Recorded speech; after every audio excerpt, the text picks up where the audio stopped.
Thanks for inviting us in at 5 o'clock. We want to begin this evening with this emotional day in court for two families from Fishers. This day comes just one day after they lost their daughters, three young girls, 17-year-old twins Alana and Isabella Gaddis and 18-year-old Brianna Foster. They died in a crash that occurred hundreds of miles from home, down south in Spartanburg, South Carolina.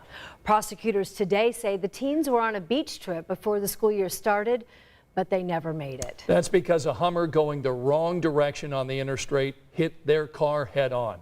Prosecutors say the woman accused of causing that crash was under the influence and had just stolen the Hummer. And that woman is in custody, and she appeared in court today, and so did the teens' victims' family members. And some of them, as you can imagine, had some pretty harsh words for that driver. Tonight at 5 o'clock, our Dustin Grove shares what happened in court.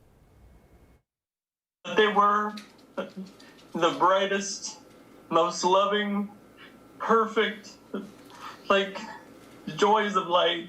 Andy Gaddis did not hold back tears describing his twin daughters, Elle and Belle, the impact they had on so many and the future that was taken from them. I just can't believe that they're gone, and it's something so tragic that happened, for something so stupid.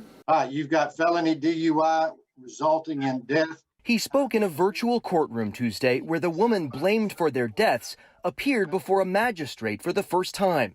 43-year-old Melissa Ann Parker faces 7 felony charges for causing the crash that killed the Gaddis twins and their friend Brianna Foster, all from Fishers. She gets out of this car and gets in the Hummer, and you'll see the Hummer come out. Prosecutors showed surveillance video of someone they say is Parker driving up to a South Carolina gas station that night, jumping into a Hummer and taking off with the owner running after her.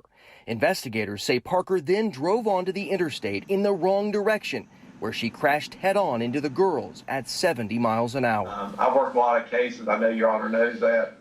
This has got to be ranked as one of the worst I've ever seen from a collision standpoint. Parker also faces charges for DUI and leaving the scene.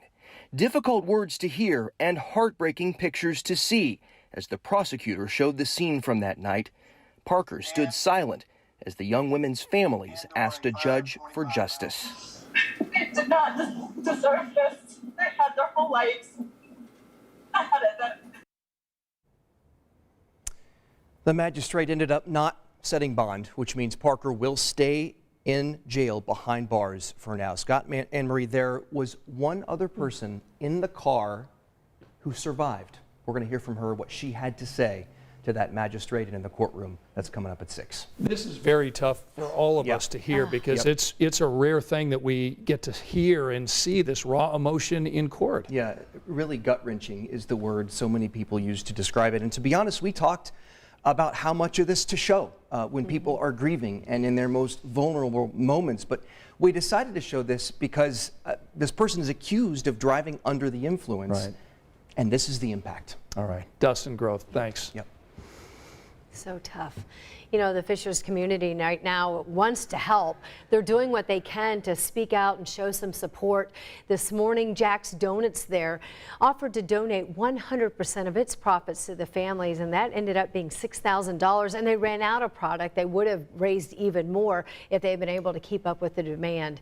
This morning on 13 Sunrise, we showed you the big line of people who showed up to make a purchase or even pick up orders, and most people that we spoke with said, they didn't know the girls personally, but they felt for the families and they wanted to do what they could to help them and support them.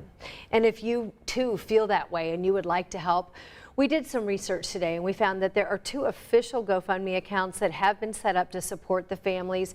We have a link for you to find those on our website. All you have to do is go to WTHR.com.